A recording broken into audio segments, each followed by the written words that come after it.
Assalamualaikum warahmatullahi wabarakatuh. Halo Sobat Bugan, ketemu lagi dengan saya Iva Dwi Sulistiani. Selamat datang di podcast SMK Budi Utomo 2 Gandrumangun.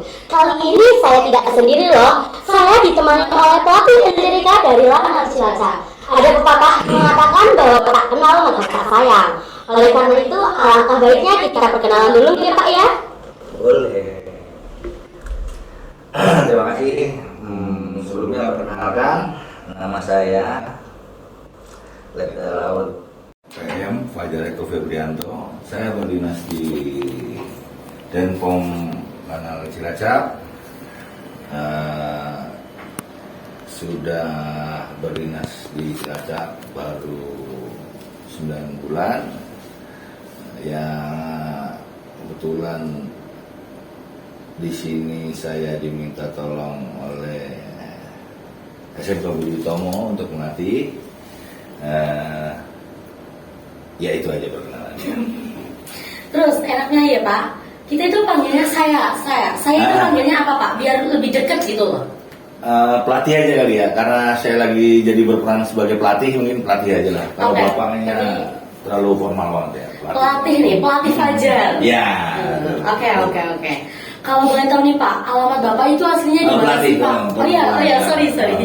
Kalau boleh tahu nih pelatih, alamat pelatih itu di mana sih pelatih biar boleh main gitu loh. Alhamdulillah rumah saya di sini, kebetulan saya tinggal di rumah dinas. Rumah dinasnya di Rumne, TNI Angkatan Laut Cilacap, Jalan Sri Kandi nomor 57.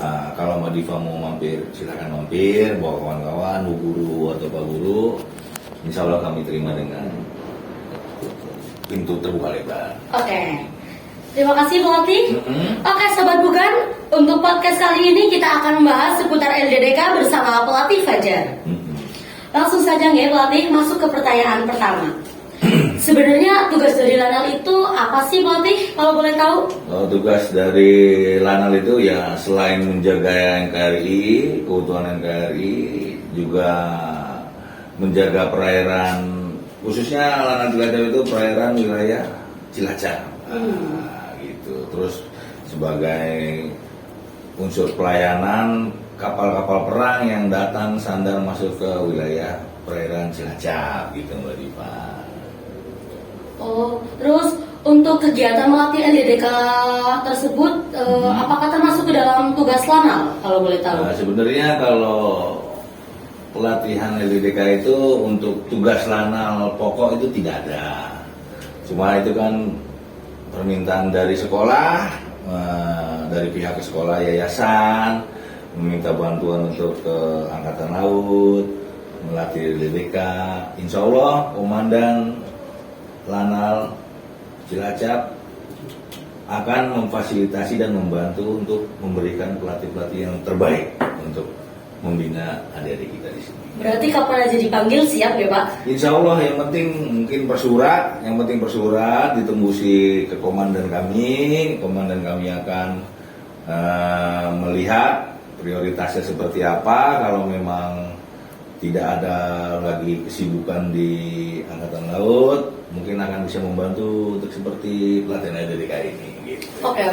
Terus makna atau arti sendiri dari arti LDDK itu tersendiri apa tuh pelatih kalau boleh tahu?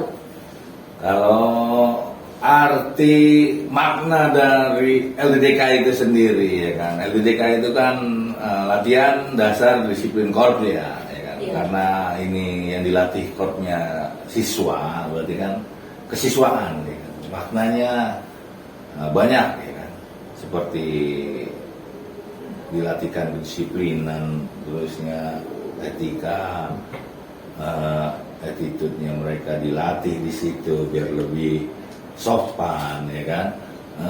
Intinya maknanya itu untuk membangun siswa ya kan. Intinya siswa yang baru masuk ini untuk menjadi manusia atau orang yang lebih berkarakter dan lebih baik gitu. Dengan menerapkan ilmu-ilmu kedisiplinan, disiplin-disiplin dan etika-etika yang diberikan dari pelatih-pelatih khususnya Lanal Cilacap. mungkin dari ke PBB diberikan disiplin baris berbaris, disiplin kegiatan seperti makan, minum kopi, makan siang, itu kan kita waktunya ada tuh, waktunya ada ya. Kayak istirahat minum kopi, sama makan snack jam 10 itu harus langsung dilaksanakan. Ya kan, terus makan siang jam 12.00 pelaksanaan makan siang itu juga harus segera dilaksanakan, harus dengan bersama-sama, biar itu secara tidak langsung akan menjadi disiplin mereka gitu. Selesai makan langsung menuju barisan. Salah, musola. Oh. Untuk melaksanakan sholat terlebih dahulu, baru kembali ke barisan, Mbak Dipa. Oke. Tuan nomor 1 jangan lupa ya. Jadi LDDK itu sendiri bukan hanya untuk PBB ya? Bukan. LDDK itu bukan hanya untuk PBB, tapi juga dilatihkan ya kebangsaannya, seperti apa pengetahuan mereka tentang Indonesia, seperti apa wawasan mereka. Terus juga kita latihkan juga ketertiban nasional seperti berlalu lintas, ya kan, ketertiban kesiswaan di sekolah seperti apa sih, ya kan, berlalu lintas menggunakan helm, ya kan, kalau bersepeda motor, ya kan. Tapi dari pelatih menyarankan kalau memang belum memiliki SIM tidak sebaiknya menggunakan sepeda motor terlebih dahulu, gitu sih. Oke. Terus tujuan untuk diadakannya LDDK itu untuk apa? Salah satu atau tujuan utamanya itu untuk apa, pelatih, kalau boleh tahu? Tujuannya sih kalau diadakannya LDDK itu intinya untuk membangun siswa yang tadinya tidak memiliki seperti karakter atau pengetahuan umum yang kurang akan diberitahu dari pelatih, dan karakter yang belum terbina kita timbulkan di situ untuk menjadi manusia yang disiplin, manusia yang pemberani, percaya diri untuk menyongsong hari di depan mereka nanti. Gitu. Berarti untuk orang-orang yang ngomong kalau misalnya LDDK itu hanya menye-menye, itu berarti salah besar nggak pelatih? Kalau dibilang menye-menye mungkin itu terserah mereka gitu. Tapi intinya kalau mereka mau menerima betul-betul pelajaran yang diberikan dari pelatih-pelatih LDDK yang ada, insya Allah ya kan, akan menjadi manusia yang lebih berguna di kedepan harinya, ya kan? Karena itu sangat berguna banget dari kehidupan itu nanti di saat dia mencari pekerjaan, ya kan, saat mereka di kehidupan sehari-hari itu sangat berguna banget soalnya. Karena tanpa mereka sadari, ya kan, yang mereka terima, yang mereka pelajari di sini, walaupun hanya seperti itu menurut mereka, ya kan, itu akan tertanam di dalam diri mereka, dan kalau mereka menjalankan itu dengan ikhlas akan biasa, dan tanpa mereka sadar mereka sudah menjadi manusia yang lebih bagus dari sebelumnya. Terus udah berapa kali nih pelatih ngelatih LDDK di SMK Budi Utomo 2 Gandrumangu ini nih, pelatih? Alhamdulillah untuk ngelatih di SMK Gandrumangu ini baru pertama kali ini, ya kan. Karena sebelumnya saya juga dinasnya bukan di sini, ya, dinasnya di Sabang, jadi jauh. Baru pindah lagi kembali ke Jawa di Cilacap ini, gitu. Jadi baru pertama kali lah sini. Berarti ini first time karena pindahan ya? First time melatih LDDK di SMK Budi Utomo Gandrumangu. Kalau first time ya, first time di Gandrumangu. Kalau bukan karena pindahan ya karena memang baru pindah ke Cilacap. Iya. Jadi bingung juga saya. Iya. Berarti untuk first time ini cukup mengesankan ya pelatih, bagi pelatih? Cukup mengesankan karena banyak bertemu dengan orang-orang baru seperti guru-guru yang ada di Gandrung ini kan, di Budi Utomo, Pak Guru yang ada di sini, dengan Pak Darno, Ketua Yayasan, Bu Dani, ketemu Mbak Dipa, ketemu banyak lah siswa-siswa di sini yang kayak PMR yang saya kenal itu kayak Pak Adit, ya kan. Jadi banyak lah, ya kan. Mereka sopan-sopan, ya kan, saya senang.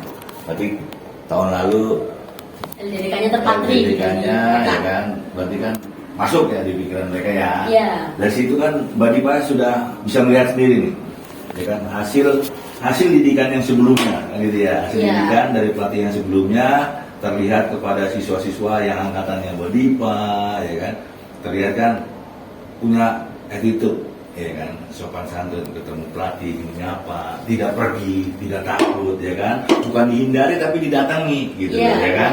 Nah, berarti kan di situ secara tidak langsung timbul percayaan dirinya kan ada timbul di situ ya. Nah, timbul kepercayaan diri, ya kan, terus mereka datang saling cium tangan, etikanya sudah masuk juga di situ.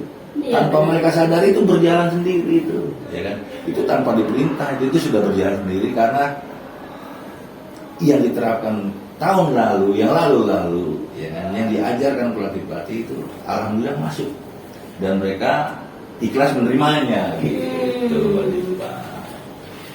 Kalau untuk suka dan duka selama pelatih ngelatih LDDK itu apa aja pelatih kalau boleh tahu? Sukanya sendiri, dukanya sendiri dong. Sukanya banyak lah ya, sukanya yaitu banyak kenal orang baru, terus bisa di podcast di sini sama Mbak Dipa, jadi punya pengalaman sendiri lagi, ya kan, gitu kan, terus gimana ya, tahu jalan-jalan yang baru karena saya kan baru di Cilacap ini, jadi ke Gandrung itu kan butuh waktu lama juga, ya lumayan juga lah jadinya kenal-kenal wilayah gitu. Kalau dukanya ya itu jaraknya ya lumayan, jaraknya kurang lebih sejam lah berangkat dari Cilacap ke sini, ya kan, ya 1,5 jam lah karena saya jalannya agak pelan, ya, gitu kan, karena saya nggak hobi buat-buatan gitu. Berarti untuk jarak yang katanya kan cukup lama ya pelatih, itu bagaimana caranya agar supaya nggak males gitu loh, dari diri pelatih sendiri? Kalau nggak males gimana ya? Males. Kalau bangun pagi kan sudah kewajiban ya, jam kerja, kita bangun pagi, subuh kita sholat, ya kan, setor muka sama Gusti Allah, ya kan, hadir, kita sehat, diberi sehat, alhamdulillah, ya kan, tuh berangkat. Makanya sebisa mungkin kalau saya sepagi mungkin untuk berangkat ke sini, ya gitu, untuk menghindari kita keburu-buru dengan waktu, ya kan. Jadi terus motivasi kita di dalam diri kita, motivasikan kayak saya ini sebagai pelatih gitu kan, ada tanggung jawab yang harus saya latih di sana, ya kan? Ada adik-adik saya yang sedang menunggu untuk dilatih di LDDK.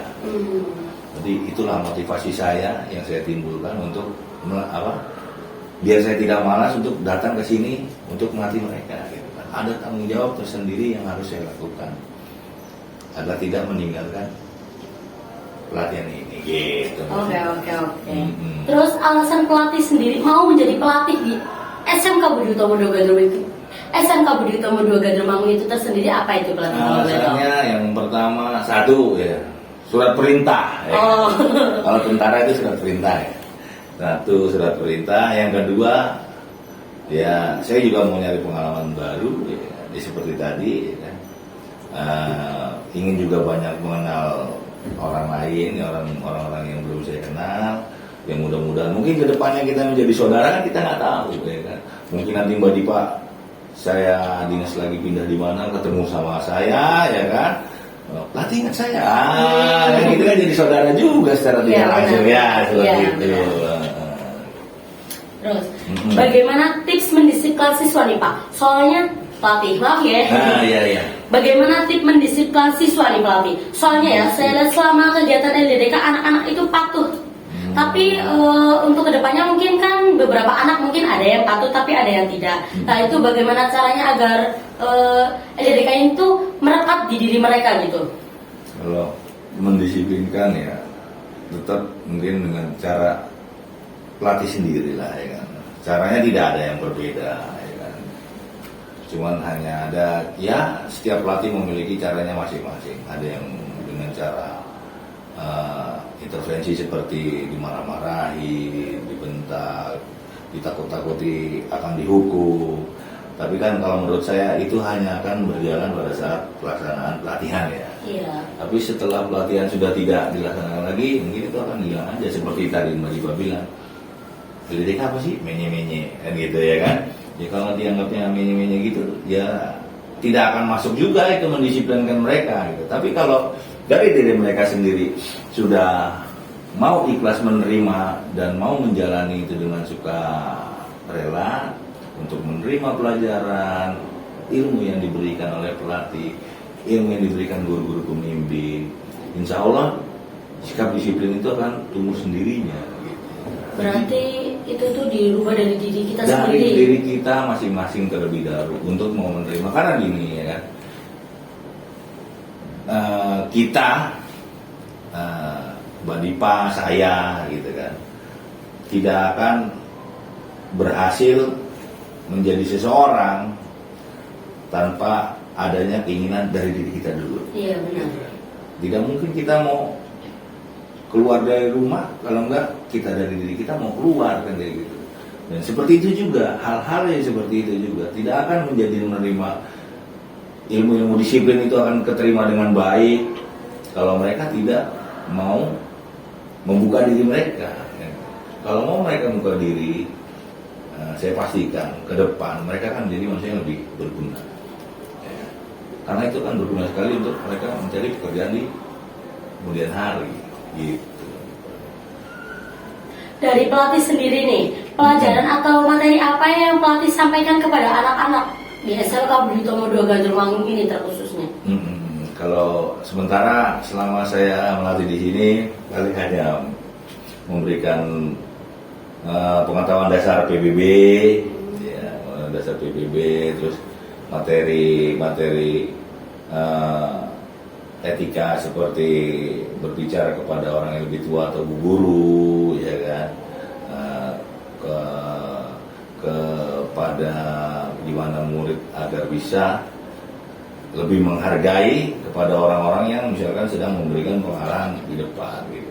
Karena kalau kita tidak bisa menghargai orang di depan, ya kan, kita tidak akan dihargai orang lain gitu. Selama Anda tidak bisa menghargai diri Anda, ya kan, Anda tidak akan bisa menghargai orang lain seperti itu. Makanya intinya tuh belajar dari diri sendiri dan semuanya itu pasti akan berjalan dengan baik. Berarti LDDK kan ini LDDK hari terakhir ya pelatih? Ya. Berarti ini bukan akhir dari segalanya, namun dari awal dari segalanya untuk memulai kehidupan yang lebih baik ya pelatih? Jadi ini hari ini penutupan, ya, penutupan pelatihan, bukan penutupan perjalanan. Ya. Penutupan pelatihan LDDK, perjalanan Anda berjalan lanjut ke depan. Jadi kepada siswa-siswa, ya kan, yang sudah diberikan ilmunya, yang diterapkan kepada mereka, yang pelatih berikan, pelatih tanamkan, yang pelatih bentak-bentakan mereka, teriak-teriakan seperti apa.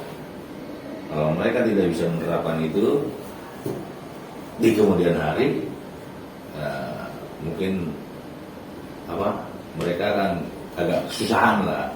Karena apa, ya kan? Kalau kedisiplinan, etika mereka ada semua, insya Allah rezeki itu semua pasti datang mengalir dengan mudah. Sendirinya. Oke. Terus kira-kira apa saja manfaat yang didapatkan setelah melakukan LDDK itu pelatih kalau boleh tahu nih? Manfaatnya gini ya, mungkin Mbak Diva sudah merasakan sendiri lah. Iya benar. Mbak Diva dan liting-liting, ya kan, sudah merasakan dari liting-litingnya Mbak Diva. Manfaat dari LDDK ini selain hanya menerima hukuman gitu kan, ternyata di kemudian hari atau di kedepannya terasa kan seperti apa, paham yang namanya minimal PB dasar. Setelah itu tahu caranya berbicara sama orang yang lebih tua. Iya benar. Gitu. Ya intinya ada pengalaman yang tidak dia paham atau pelajaran yang dia tidak ketahui sehingga mereka jadi tahu, ya kan, untuk kedepannya intinya menjadi manusia yang lebih baik untuk kedepannya. Seperti itu sih. Berarti manfaat ini cukup besar ya Pak bagi pelatih, bagi siswa-siswi SMK Budi Utomo 2 Gandrumangung ini? Manfaatnya cukup besar banget sih kalau menurut saya. Kalau menurut saya cukup besar banget karena gini, pelatihan seperti ini tuh kalau mereka nanti pada saat sudah mencari kerja, ya kan, itu kan bisa didapatkannya kalau mereka menjadi seorang tentara, TNI, atau mereka pelatihan security. Dan kalaupun mereka melakukan latihan security, mereka juga harus mengeluarkan biaya untuk membayar pelatih itu kan kayak gitu. Sedangkan kalau ini kan tidak, sudah dibiayai oleh sekolah, tinggal mereka menyerap ilmunya kan kayak gitu ya. Jadi menurut saya berguna banget gitu. Masuk ke pertanyaan terakhir nih pelatih. Pesan-pesan untuk siswa-siswi SMK Budi Utomo 2 Gandrumangu pelatih agar lebih baik ke depannya, walaupun mungkin untuk tahun ini itu LDDK-nya sudah mungkin bakal terjadi lagi di tahun depan. Ini pesan-pesannya terutama. Pesan-pesannya pada adik-adik saya, siswa Budi Utomo Gandrumangu, siswa Budi Utomo 2 Gandrumangu. Pesan saya, semua pelajaran yang diberikan oleh pelatih, semua pengetahuan yang pelatih berikan kepada kalian, tolong dicerna, disimpan baik-baik, dan kalian amalkan di kehidupan sehari-hari. Kalian akan menjadi sosok manusia yang akan lebih baik di kemudian hari bila kalian benar-benar menjalani itu semua. Jadi tetap semangat, jangan pantang menyerah, karena kehidupan kalian baru akan dimulai. Kehidupan di depan akan lebih berat tentunya. Saya harap kalian bisa menghadapinya dengan bekal yang sudah kami berikan, para pelatih berikan, untuk dasar menjalani kehidupan di masa depan. Itu aja pesan dari pelatih untuk kalian semua. Tetap semangat. Oke Sobat Bugan, jadi kesimpulan dari LDDK ini adalah bahwa LDDK ini adalah bukan akhir dari segalanya, namun awal dari segalanya. Kesuksesan diraih dari seseorang yang belajar dari dirinya sendiri. Oke Sobat Bugan, itu tadi perbincangan kita seputar LDDK. Kami mengucapkan terima kasih kepada segenap pelatih dari Lanal Cilacap yang sudah melatih siswa-siswi SMK Budi Utomo 2 Gandrumangu. Dan terima kasih juga kepada Bapak Fajar yang sudah melatih atau berkenan hadir di dalam podcast kita kali ini. Baiklah Sobat Bugan, kira-kira apa lagi nih yang akan kita bahas di podcast selanjutnya?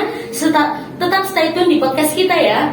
Sampai ketemu di podcast selanjutnya. Dari saya, Diva Dwi Sulistiani, pamit undur diri. Wassalamualaikum warahmatullahi wabarakatuh.